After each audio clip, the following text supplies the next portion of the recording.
Sario riffs. We can drone on. Oh!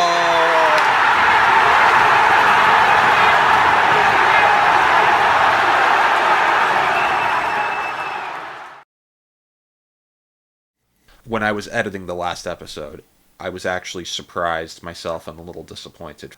For all of the things we talked about, good and bad, we almost never even mentioned the character of Cassie. We used the real names of every actor at some point, and I never said Nadia Nascimento's name. And I was like, why did we just ignore her completely? And then I started working on the satirical subtitles for us doing the watch through. And I realized it seems like they tried really hard from the very beginning to write Cassie out of the show. I don't know why. I mean, I've got some ideas. This is not an accident. No, it's not, and I wouldn't be surprised if the Nickelodeon executives had some data that indicated to them that it's a primary male audience for science fiction children's shows, Yeah. and I think that's at least the start of figuring that out. Yeah. So the way this starts, actually, it's episode 1, scene 1. We open on Jake and Marco, which is book accurate. They slightly change up how we introduce Tobias, and then Rachel and Cassie walk in. Rachel walks in first and has the awkward "oh hi" line to Tobias, comes up and starts lightly razzing Jake and Marco. Cassie never speaks in that whole scene. She's positioned behind Rachel and has no lines. Her first couple lines come in the next sequence. They're chasing Homer, and it was probably ad-lib. They're just calling for him and stuff, and you can hear some of Nadia mixed in there. Her first actual, where she's on camera and delivers the line is after the crash, when she says, well, what if someone's hurt? And then Marco, yeah, so? And Rachel interrupts, so we have to help him. It's like, it's so awkward once you see it, because essentially Rachel picks up for Cassie. She can't do it herself. Then she's the one who gets tangled somehow in that weird metal wire and trips, and that's the reason why Jake has to distract the Hork-Bajir. Recall the way this happens in the book. Basically, Jake and Rachel more or less volunteer to draw aggro while the others get away. And for the show, they did the whole a woman falls over trope. Yeah, well, I mean, they also probably didn't want to do the scene where Jake just kind of lets a homeless person die in that moment too. I understand why they wrote that out. Yeah. Yeah. Oh boy, the stuff you forget about these books, man. Cassie does get some good dialogue where she's basically coaching everybody else through their first morphs. Jake's already morphs, but whatever. But I've noticed even there, the framing's weird, where, like, there's a shot where she's, like, reassuring Marco or something, but, again, she's positioned behind Jake. Like, she's being the teacher now, but she can't even be front and center for her own scene. And then the one that really just, like, made my head explode. The show sort of mimics the rotational narrative order that the books used, but it doesn't go in a fixed order. It goes... Jake narrates, then Marco, even though it's still Jake's story arc, then Rachel, and then Cassie. So they moved Marco up, essentially. When they finally do the adaptation of the message, and it is a very Cassie-heavy storyline, they literally write Rachel out. So there's this very common trope, especially in 80s and 90s media, of basically one woman only. They do that. They can't put Cassie front and center unless they remove Rachel. Which is very awkward, because you get to the final scene of that episode where Axe has to acquire everybody to do his Frolus maneuver, and that includes Rachel. So, like, she literally walks on, like, oh, we wrote her back into the episode for this one scene, and once she shows up, Cassie quits talking. Once you see it, it's so terrible. There was one thing that that almost came across as being good. It was when they first see Elfangor at the crash site. It is Cassie and Rachel are the first two to make the move to help him, while the other three characters are just kind of standing there and being like, oh, I guess we'll go along. Yeah. But the two of them were the ones who took the initiative and said, nope, this is a person in need, we're going to help. Yeah, I do like that. I would have liked to see Cassie step up first without Right. Rachel supporting. Right. Episode 4, On the Run, The B story is Rachel decides to go stake out the sharing, which seems like a loose adaptation of something that happens in The Invasion, and that's where they learn Tom as a controller. In the book, Jake makes that revelation, and it's a huge emotional blow to him. And even though the other Animorphs are all there, Cassie actually departs the rest of the group and tries to be a comfort to Jake. It's a character moment. She actually does something of significance there. When they adapt it for On the Run, she doesn't want to go. Rachel talks her into it. She sits around awkwardly on the couch. She doesn't even have accidental business to attend to. And then they really top it off for episode 5. She has one line. Marco's in 2 scenes and has like 5 lines. Cassie's in the barn and says, "That's not fair. You know we want to help him." And that's it for the whole show. Oh gosh, yeah, those are the only lines she has at the beginning. Yep. Is "I'm the person who helps people." Yep. Oh, jeez. Now, season 2, there's a very visible tonal shift where basically those episodes are directed as if they're comedies of errors, but Cassie's on much more equal footing there, so it's like it might even be accidental, but there is an improvement. Basically, the last 5 episodes of the series, Cassie has more lines, she has agency, she doesn't need to be rescued, or nobody needs to speak for her. It's an improvement, if not perfect. But I'm given to understand you have some ways where we can at least pretend how this could have been improved. Yeah. This is something that like instantly popped in my head when you first brought it up. I've been writing essays about the character of Cassie for a year now, for the sake of our book club, because I think she's like the best character from the book series. Right. Yes, I have to clarify that there is no best character from the TV show. But yeah, from the book series, Cassie is brilliantly portrayed within, I'd say, 4 books of the series, which are, correct me if I have the numbers wrong, they are 4, 9, 19, and 50, right? Wait, 9? And so, yep. Okay, so I'd say that's gonna be a rumble, but give me the other 3. Yep. Yeah. Okay. So most fans do like 4 and 19, right? Like pretty much across the board. A lot of people have legitimate concerns with book 50, but then a lot of people have illegitimate concerns with book 9, which is still a work of art. I would argue. And I'll explain why. Okay. So in the book, like she beheads the termite queen, and then she's all, upset about, this major traumatic event that's happened to her, which then morphs into more of her being concerned with, I am involved in a war where I am taking lives. Mm-hmm. And this is such an important part of this book, and then in future books where she accidentally kills a Hork-Bajir and accidentally kills a dinosaur, even though it's a terrible book. But it brings so much weight to like everything else that happens throughout the series. Like this isn't just a video game where they're going out and killing these mindless bad guys. It's like, no, all these kills have weight and they add up. And the TV show doesn't have that because there are no confirmed kills in the series, with 2 exceptions, right? So I'm thinking they could have easily brought Cassie more at the forefront of the plot if she was more involved and had more to say with those 2 confirmed kills. Do you know what they are? I want to call him Termash, but he doesn't get an on-screen name. Jake's Yerk is a confirmed kill, because even though it's moments away from dying, he goes the extra mile and steps on it. Mm-hmm. And then there is a very similar, but still almost lampooning of that scene in the front where Axe does the same thing. Axe rips 3 actually. Rachel flushes a Yerk, which, now that I think about it, I didn't think of that. The books also flush Yerks in a rather different sense, but no, Rachel just flushes one down the toilet. But no, I was watching the front today specifically to see if they ever do the multi-angle shot, and they don't. But when they discover the Yerks in the cell phones, God, it is the dumbest episode.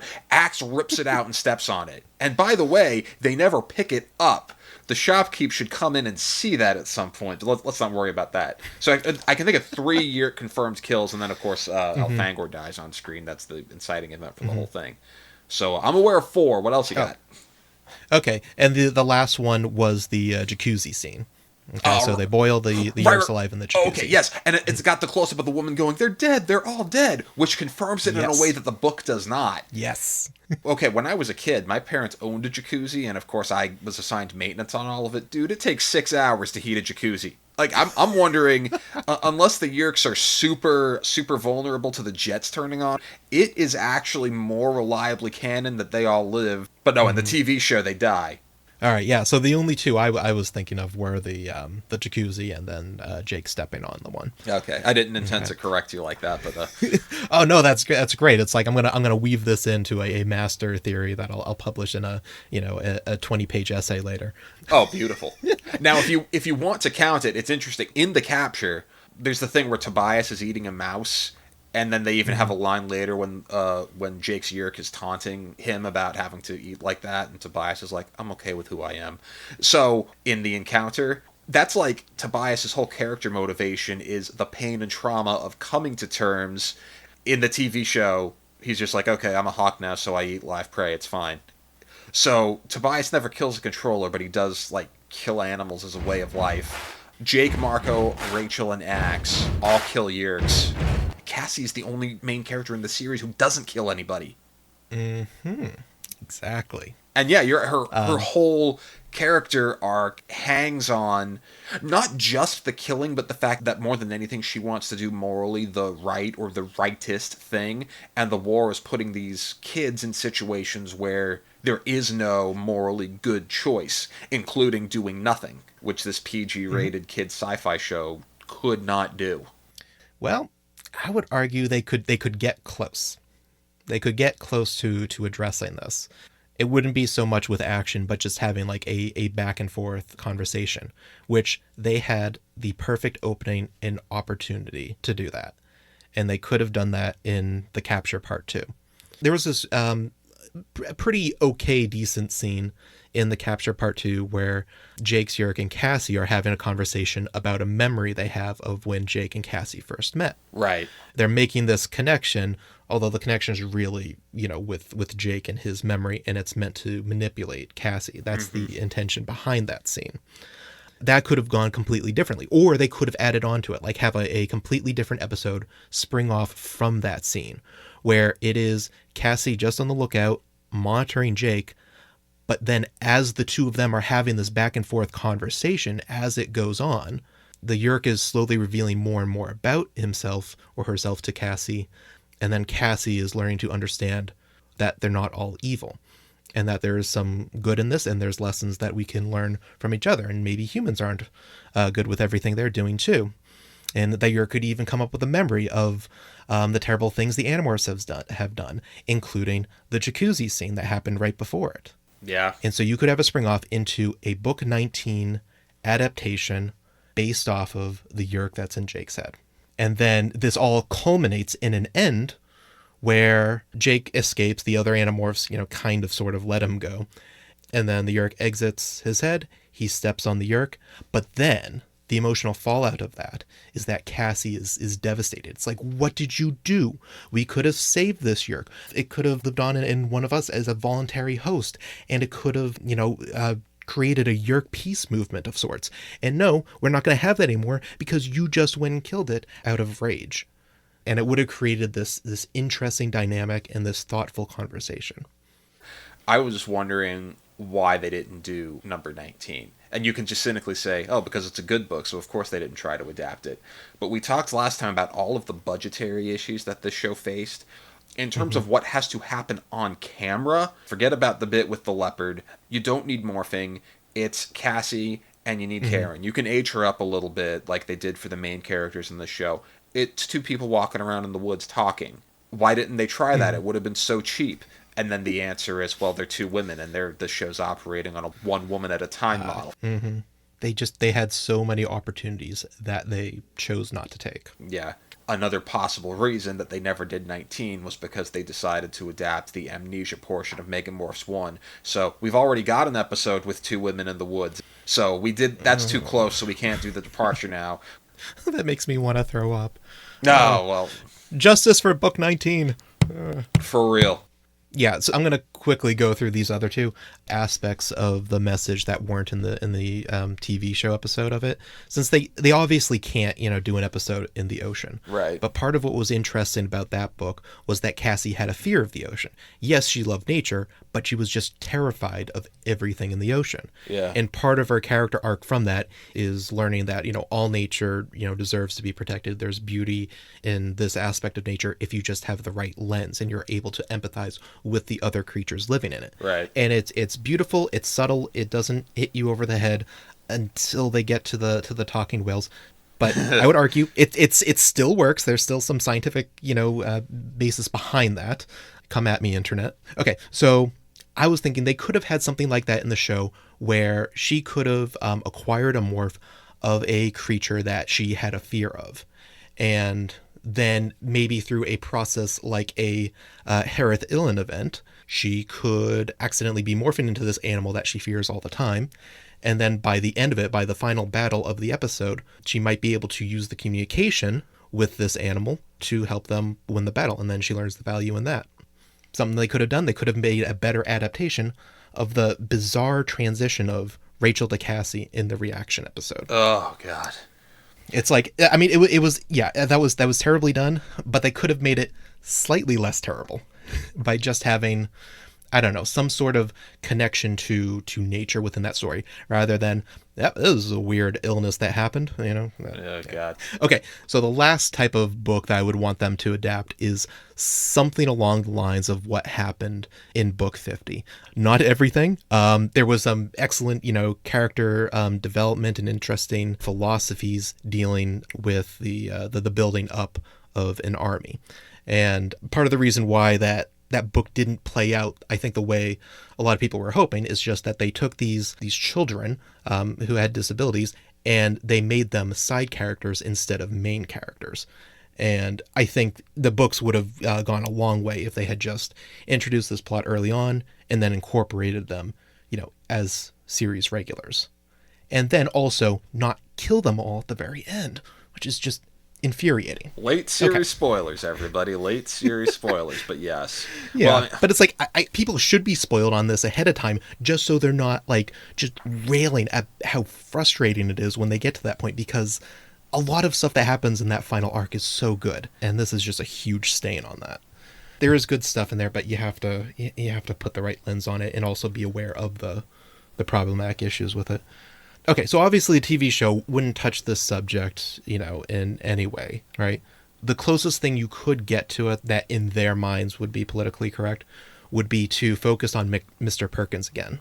Instead of Mr. Perkins making the connection with Jake in that episode, the connection is made with Cassie. Okay, I'm going to jump in very quickly there. Yep. In the back of my head, I always felt like the release is also the closest they get to an adaptation of The Sickness. Where, how so? Because it's an infested teacher who's battling with his ear, and it's like, why didn't you, instead of making it yet another Jake episode, make it a Cassie episode and make it to where they come to some kind of truce or whatever. The show, for as much lighter as it is on the violence, never even broaches the subject of trying to come to a common understanding or find some way to coexist, which, like, that's the whole point of the book. So it's weird. By not doing the violence, the show in a weird way, like, advocates for it more, because they never move beyond the fact that we just don't have a method to do it yet, but ultimately we are going to try to kill them all. And in the adaptation of The Underground, Rachel even has the line. She's like, eventually, aren't we going to try to destroy every Yeerk on Earth? And the show never moves beyond that. Yeah. Well, we just proved that the show is actually more violent than the books. You heard it here first. And this is an example where the show could have addressed it. So you could have still had Mr. Perkins go off into the woods doing his own thing, but then still regularly been in communication with the Animorphs, or more specifically to Cassie at this point. And since he was a teacher with all these connections, he could have sought out some of his old students and then recruited them for some sort of, alternate auxiliary Animorph type army. And then you could have had the conflict between what Cassie thought was, a moral, immoral decision. Okay, so the show completely accidentally set up a justification for this. More fan theory time. We're going back to episode 3, Underground. Dude, in the book The Invasion, very famously, they save one person, a nameless extra who rides out of the gear pull on Cassie's back, except she's not nameless. Her name is Hecate, and in the show, she is Revlon. They are the same character. Fight me. However, they apparently successfully freed dozens, if not hundreds, of people. You see, Right. Okay, Marco, without ever morphing, sneaks up behind the one controller, hits the button that deactivates the energy beams. They start running. There's a shot where you see a free-for-all. They got a large number of legit extras to film this.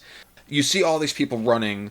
Rachel and Cassie get behind a bunch of this group and manage to make it out as the door closes. Cassie just barely makes it. They've made it out at the back of a crowd of people running through this gate. If they were rounded up and brought back, the show never addresses it. So it seems like they free a massive contingent of controllers right at the beginning of the Animorphs. While we're at it, another baffling decision. After Cassie's rescued and Marco's already hit the button, Jake morphs Tiger and chases a freed controller back into the Yerk pool. Oh, yeah, that's right. I had you watch the scene because it was almost like you didn't want to believe me at first. Jake just vindictively denies one-man freedom. Why they filmed it this way, your guess is as good as mine. Oh, okay. Yeah, I know why. It's because they needed him. They needed another body there to be part of the stampede that kills the Hork-Bajirs. Oh yeah, I forgot. You see a Hork-Bajir costume like fall over. Okay, so it's not a confirmed on-screen death, but it's heavily implied. That Hork-Bajir gets trampled by a dozen people. Yeah, because the blades on them, they aren't sharp enough to hurt the people stepping on top of it. Definitely not. I went back and forth how we're supposed to interpret it. Is he supposed to be a current controller who's trying to corral the people back in? But even before seeing Jake, the look on his face is just as terrified as everybody else. He doesn't have a flashlight Draken beam. Nope, this is a scared guy running with a bunch of other scared people. He sees the tiger and decides he'd rather take his chances in the pool. But book continuity, Jake is an idiot. How great would it have been if Perkins comes out of the woods with all these other kids and is like, here's what you've been waiting for. And Jake's like, okay, now we can attack. And Cassie's like, wait, we shouldn't do that. I would have loved that adaptation if they had a follow-up. Like, you had to have him as the new Eric of the group. Yeah, no, we talked about it in my pitching Nanomorphs. Like, yeah, he was one of the ones who needed to come back. So anyway, when you see him in the capture and he's talking to quote-unquote Jake, and this is Axe playing him, oh, your work has taken a quantum leap. You calculated pi to the 185th decimal or whatever. We find out 8 episodes later that, oh, he was a controller and he's one of the ones who starves after the Animorphs destroy the Kendrona. So question, is he a controller when we see him in the capture? Oh yeah, I just assumed he was. Okay, so but this is him sussing out that Jake is maybe not what he seems. Here's the thing: this either, take your pick, this creates a continuity error, or Axe is an idiot. It must be one. Because he should be able to see it in his eyes. Yeah, because in the front, they're like, is Melissa the controller? No, not yet. I'd be able to tell. Really? You know what? He did get out of there quickly. You know, he did not argue when Marco pushed him out the door. So maybe he did want to get out of there. You know, we're talking about 8 episodes, and we don't know exactly what happens in between there, so you could just say Perkins was not yet infested shortly thereafter, and didn't last long. I still like it as him being a controller because Axe has a habit of saying things that he shouldn't, and in this instance, he just said, "What can I say?" What can I say? Nothing. And it's like, oh, that's very reserved for him. So yeah. Good on him. Almost. It's alive. You see where it's been hiding. Let's go somewhere quiet.